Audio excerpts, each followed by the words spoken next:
नमस्कार दोस्तों, आपके अपने YouTube चैनल आरवी क्लासेस पर आप सबका हार्दिक स्वागत है। सबसे पहले राजस्थान ज्योग्राफी स्टार्ट कर रहे हैं, जो बिल्कुल एग्जाम पैटर्न पर आधारित हो गया। आज ब्रीफली पहली क्लास है तो कुछ ज़्यादा पढ़ेंगे नहीं, राजस्थान की उत्पत्ति के बारे में बात करेंगे। जैसा कि आप सबको पता है कि पृथ्वी जो है पहले एक संयुक्त रूप से एक गोला मान सकते थे अपन इसको, जिसके कोई टुकड़े, जैसे अपन अब आज की तारीख में अपन 5 महासागर और 7 महाद्वीप पढ़ते हैं, तो वैसा पहले नहीं था। और आने वाले समय में यदि वो जो अफ्रीकन प्लेट है वो उसी तरह अपसरण होता रहा तो अफ्रीका महाद्वीप के भी 2 टुकड़े अपन भविष्य में देख सकते हैं। अपन नहीं, लेकिन आने वाली पीढ़ियां जरूर अफ्रीका महाद्वीप के 2 टुकड़े देखेगी। उसी प्रकार प्रारंभ में जब पृथ्वी थी, इसके 2 भाग थे। एक जो भूभाग था जिसको अपन महाद्वीप वाला भाग बोल सकते हैं, एक तरह से ओनली 29% था। और जो महासागर था ये था लगभग 71%, इतना ही था। एक आप सबको पता था भूगोलवेता अल्फ्रेड वेगनर, क्या नाम था? Alfred Wegener. इन्होंने जो महासागर वाला भाग था इसको तो नाम दिया था पेंटालासा, और जो भूभाग था जिसको अपन महाद्वीप पढ़ते हैं इसको नाम दिया था इसने पेंजिया। क्या नाम दिया था? पेंजिया। पेंटालासा और पेंजिया। पेंटालासा वर्तमान में सबसे बड़ा महासागर कौन सा था? प्रशांत महासागर। उसी को अपन मूल पेंटालासा का मूल वर्तमान में किसको मानते हैं अपन? प्रशांत महासागर को। जब भूगर्भीय हलचल के कारण ये भूभाग 2 भागों में टूट जाता है। अब जब यदि इस भूभाग को अपन इधर देखते हैं 2 भागों में तोड़ेंगे तो सीधी सी बात है, जो यहाँ का जो जल था बीच वाली दरार में क्या जाएगा? जल। इस प्रकार जो इस भूभाग को अपन अगर तोड़ते हैं,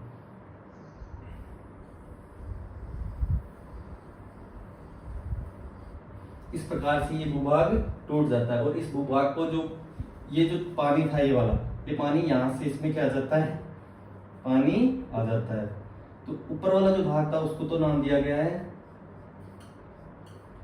अंगारा लैंड, और नीचे वाला जो भाग था इसको नाम दिया गया है गोंडवाना लैंड। और इनके बीच में जो पानी है इसको नाम दिया गया था 33 सागर का। 33 सागर एक तरह से भूसन्नति है।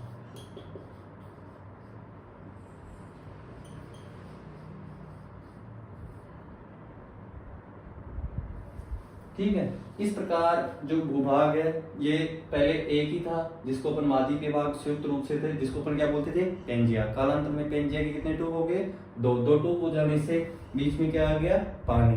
और पानी आने से जो ऊपर वाला भूभाग था उसको अपन ने नाम दे दिया अंगारा लैंड, और नीचे वाला भाग था जिसको नाम दे दिया अपन ने गोंडवाना लैंड। अब जो अंगारा लैंड है इसका कोई भी भाग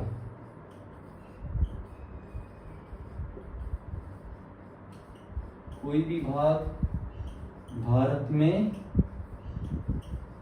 नहीं है। अब सीधी सी बात है, अगर कोई भाग भारत में नहीं है तो राजस्थान में भी नहीं होगा, अर्थात राजस्थान के निर्माण में अंगारा लैंड की कोई भूमिका नहीं होती है। इसकी राजस्थान के निर्माण में कोई भूमिका नहीं होती है। राजस्थान के निर्माण में अब बचे कितनी चीजें? 2 चीजें, गोंडवाना लैंड और 33 सागर। इसके इन्हीं दोनों के सम्मिलित रूप से राजस्थान का निर्माण हुआ है। अब राजस्थान के निर्माण में अंगारा लैंड का कोई वो नहीं है, तो 2 चीजें अपने पास। पहली है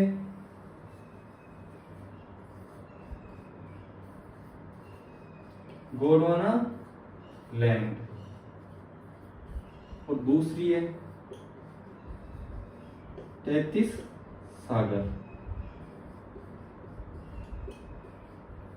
अब जैसा कि अपन ने पहले पढ़ा है, ये बताओ इनमें गोंडवाना लैंड पहले आया था या 33 सागर? 33 सागर का निर्माण अंगारा लैंड और गोंडवाना लैंड में आई दरार की वजह से हुआ है। इसका मतलब सीधी सी बात है कि गोंडवाना लैंड 33 सागर से पुराना है। तो 33 सागर से पुराना है, तो सीधी सी बात है गोंडवाना लैंड से जो भूभाग होगा, निर्माण होगा, वो भी उसमें पुराने होंगे। तो राजस्थान में गोंडवाना लैंड में जितने भी पर्वत और पठार है, वो सब किसके अवशेष माने जाते हैं, किसका भाग माना जाता है, गोंडवाना लैंड का। और 33 सागर के माने जाते हैं मैदान, मरुस्थल और मैदान। भाई राजस्थान की जो उत्पत्ति है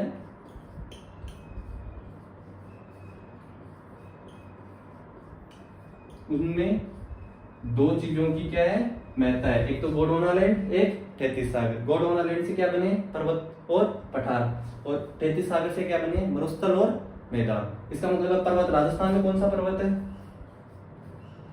अरावली। पठार कौन सा है, हाडोती, है ना। मरुस्थल कौन सा है, तो थार का मरुस्थल। और मैदान कौन सा है, तो पूर्वी मैदानी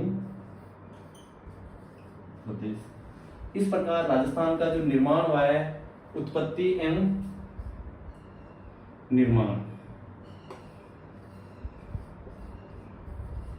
राजस्थान की उत्पत्ति में किस किस का है, गोंडवाना लैंड, 33 सागर। गोंडवाना लैंड से क्या क्या बने, पर्वत और पठार। पर्वत और पठार, गोंडवाना लैंड से पर्वत में अपने राजस्थान में अरावली हो गई और पठार में हाडोती हो गया। अगर 33 सागर मरुस्थल और मैदान बने, मरुस्थल में थार का मरुस्थल हो गया, मैदान में पूर्वी मैदानी प्रदेश। अब यहाँ से क्वेश्चन बनता है कि राजस्थान के कौन सा भूभाग है, साथ के साथ स्क्रीनशॉट ले लिया करो दोस्तों, ताकि नोट्स बनाने में दिक्कत नहीं आए। अब जो क्वेश्चन जो आता है वो आता है कि कौन सा भूभाग राजस्थान का प्राचीनतम है या नवीनतम है। तो जो गोंडवाना लैंड है, क्वेश्चन आता है प्राचीनतम से नवीनतम, है ना, प्राचीन से नवीनतम। तो प्राचीन में सबसे प्राचीन अपन गोंडवाना लैंड पर्वत मान लेते हैं, तो अरावली। अरावली के बाद हाडोती, हाडोती के बाद थार का मरुस्थल, और इसके बाद पूर्वी मैदानी प्रदेश।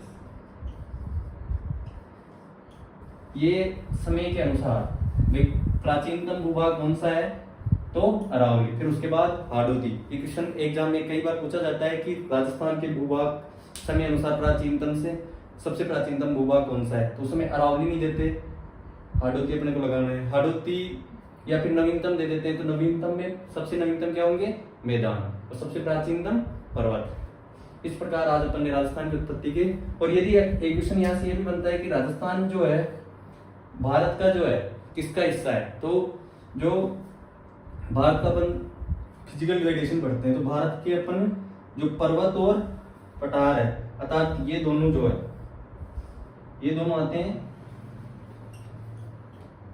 प्रायद्वीपीय पठार का, और जो मरुस्थल और मैदान है, ये दोनों आते हैं उत्तर के विशाल मैदान।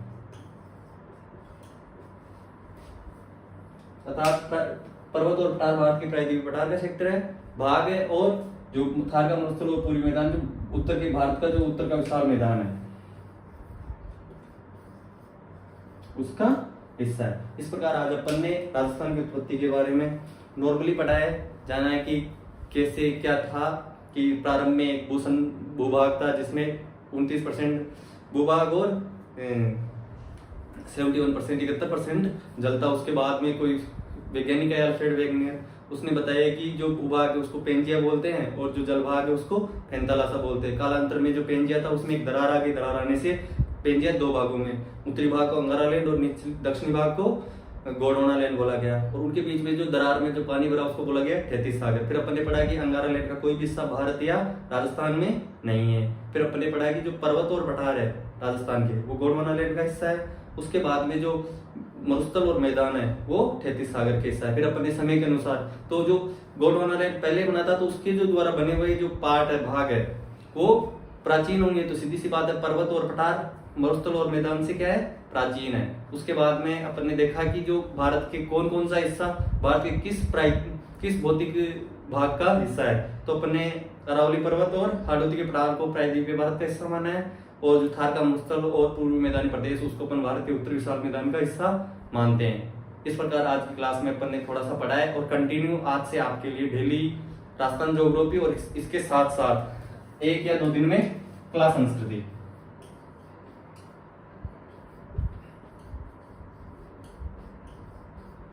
कला संस्कृति की भी क्लास स्टार्ट कर देंगे, या फिर संविधान। राजस्थान ज्योग्राफी के साथ या तो संविधान की क्लास करेंगे या कला संस्कृति क्लास करेंगे। और जैसे आज अपन ये क्लास देखी, इस क्लास के बाद में मैं एक क्वेश्चन बना के क्वेश्चन फॉर्मेट में अपने एक शॉर्ट वीडियो के रूप में यूट्यूब पे डालेंगे, तो उसको आप देख के और उसका आंसर आप कमेंट बॉक्स में बता सकते हो। धन्यवाद।